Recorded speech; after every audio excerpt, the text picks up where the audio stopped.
अकील कह रहे हैं ये प्रधानमंत्री मोदी की गलती है।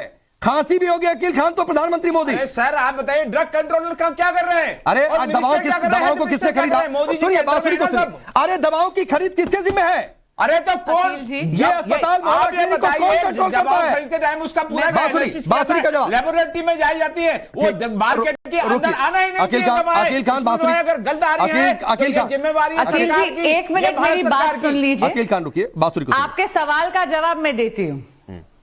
मैं अभी आपको बता देती हूँ। ये जो सेंट्रल प्रोक्योरमेंट एजेंसी है जो दवाई खरीदती है ना, ये director general of health services government of national capital territory of Delhi है। यानी ये पूरी की पूरी प्रक्रिया केवल और केवल अरविंद केजरीवाल जी की, आदरणीय मुख्यमंत्री केजरीवाल जी की दिल्ली सरकार मैन्युफैक्चरर की कोई जिम्मेवारी नहीं है। नंबर 1 मैन्युफैक्चरिंग पूरे देश में भेजा, दिल्ली में नहीं भेज रहा है, पूरे देश के अंदर जा रही दवाएं। राहुल लाल अभी आप नहीं बोलेंगे, अभी आप नहीं बोलेंगे। और वो अप्रूव कैसे हो रही है? उनको अप्रूवल कैसे मिल रहा है? अखिल मैं आपको वार्न कर रहा हूं, प्लीज सबके बीच में मत बोलिए। आप बोल रहे थे बांसुरी सुन रही थी, अभी सिर्फ बांसुरी की आवाज होने जा रही है।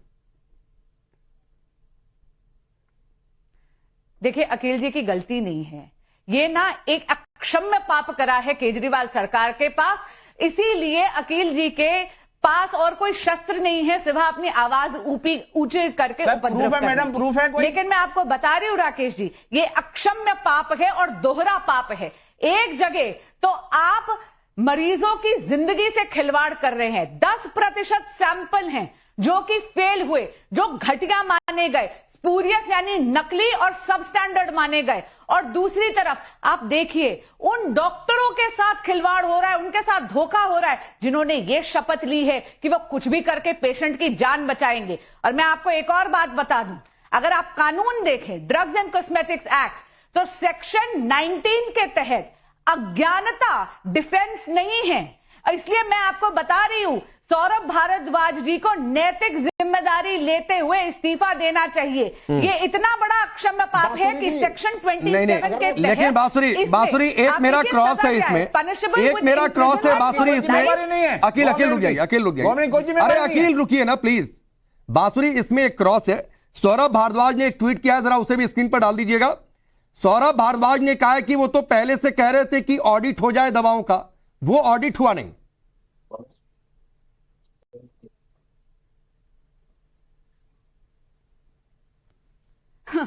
ऐसा है सौरभ भारद्वाज जी, ये पूछिए, ऑडिट तो बाद में आता है ना, इन दवाइयों की खरीदारी की जो जिम्मेदारी है वो तो उन पर है।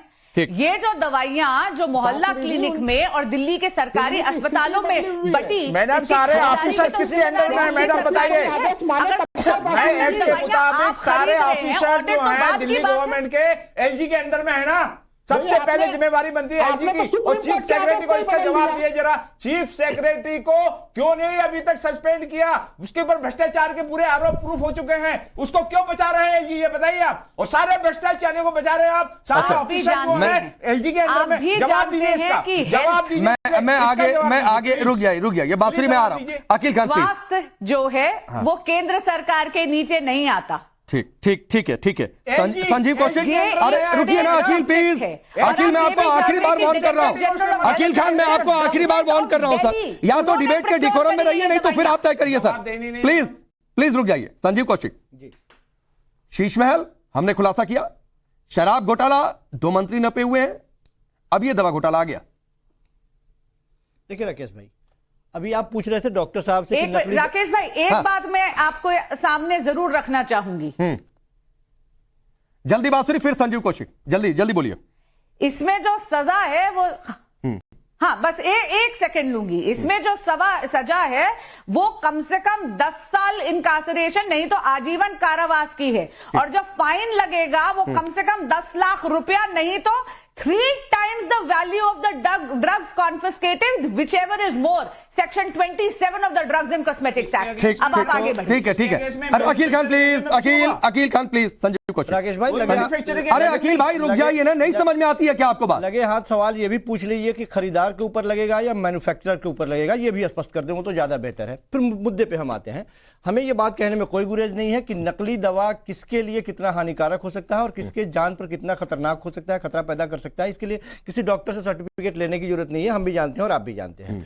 मूल बात यह है कि भारतीय जनता पार्टी के चंद कार्यकर्ता, उनकी एक रिपोर्ट एलजी के पास जाती है, एलजी साहब एक सिफारिश सीबीआई से करते हैं। ये लगातार संजीव कौशिक, थोड़ा जितनी आप गंभीरता से बात कर रहे हैं सर, उतनी गंभीरता से जवाब भी दीजिए। एक दवा खरीदी जा रही है, दिल्ली सरकार जो बांसुरी, मैं आप ही के पास हूं सर, कोई खरीदने का प्रोसेस होगा ना। अगर किसी दवा को तय करते हैं कि ये सरकारी अस्पताल मोहल्ला क्लिनिक में बांटा जा रहा है, तो बिना जांच के मतलब मन क्या ये दवा खरीद लो भाई, कोई चेक नहीं है उसका। जो कंपनी दवा बना रही है वो कैसे बना रही है, उसको कौन अथॉरिटी दे रहा है बनाने के लिए, किसके लाइसेंस? अरे आप नहीं चेक करेंगे, हम जो पूछ रहे हैं वो बताइए ना। मैं पूछ रहा हूं कुछ प्रोसेसिंग नहीं है, या तो बोल दीजिए प्रोसेस नहीं है। इसका जवाब भारतीय जनता पार्टी भी नहीं देना चाहेगी, मैं जानता हूं। मुद्दे पे मैं आता हूं। 43 दवाओं को भेजा गया, जिसमें से सरकारी लैब में 3 दवा फेल्योर हुए और प्राइवेट में 5 फेल्योर हुए। बताया जाता है कि 10% फेल्योर हो गए इसमें। इसके आधार पर यह कहा जा रहा है कि पूरी दवाएं जो है वो नकली दवा का कारोबार चल रहा है दिल्ली। संजीव कौशिक सुनिए ना, एक दवा डेक्सामेथासोन का, ये तो डॉक्टर विवेक गुप्ता से फिर पूछवाऊं, लाइफ सेविंग ड्रग है। अरे साहब, सारी दवाइयां लाइफ सेविंग होती है। अरे भाई, सारी दवा कहां से लाइफ सेविंग होती है? एक छोटा सा नहीं, बुखार की दवा भी लाइफ सेविंग हो गई। सिंपल फीवर हुआ, आपने दवा खा लिया तो लाइफ सेविंग हो गई क्या? नहीं, सिंपल बुखार हुआ, आपने दवा कोई खा ली तो लाइफ सेविंग हो गया। मैं मानता हूं कि सारी बीमारियां जानलेवा होती है, कोई भी दवा नकली नहीं होना चाहिए। सबसे पहले तो यदि नकली दवा है दिल्ली में, यानी मैन्युफैक्चरर यदि नकली दवाई बना रहा है यहाँ पे, तो सबसे पहले तो ये प्रश्न उठता है कि उसको दे कौन रहा है बनाने के लिए? क्या ये पकड़ में नहीं आ रहा है? क्या इसको पकड़ना चाहिए या नहीं पकड़ना चाहिए? दूसरी बात मैं फिर कह रहा हूं कि आरोप लगाना और भाग जाना और साथ साथ संवैधानिक संस्थानों का इस्तेमाल करके एक चलती हुई सरकार को, अरे भाई आपके 2 मंत्री जेल में हैं। संजीव कौशिक जिस पार्टी का आप सपोर्ट कर रहे हैं, आप जमानत नहीं मिल रही है। राकेश भाई, जो भी जमानत नहीं मिल रही है, बहुत सोच समझ के बोलिए। नहीं, जमानत में रहते हैं दिल्ली के, क्या सोच समझ कर बोलूं भाई? दिल्ली के जनता की रीढ़ बन चुकी है ये स्वास्थ्य व्यवस्था। अरे मैं बिल्कुल, संजीव कौशिक सुनिए संजीव कौशिक, अगर कोई अच्छे अटेम्प्ट हो रहे हैं, मैं उसका ताल ठोक के कहूंगा कि अच्छा हुआ। दिल्ली की स्वास्थ्य सेवा सुधरी, लोग कह रहे हैं, लोग वोट दे रहे हैं, आपकी सरकार बन रही है। लेकिन 6 दवाएं फेल हुई, तो इन दवाओं की जिम्मेदारी, फेल होने की जिम्मेदारी कोई लेगा कि नहीं लेगा? यही कह रहा हूं, कोई प्रोसेस है कि नहीं दवाओं के प्रोक्योरमेंट का? यही कह रहा हूं कि किसने इस पे आरोप लगाया, सारी बातें तो सामने आनी चाहिए ना। किसने आरोप लगाया, किसने इलाज करवाया, किस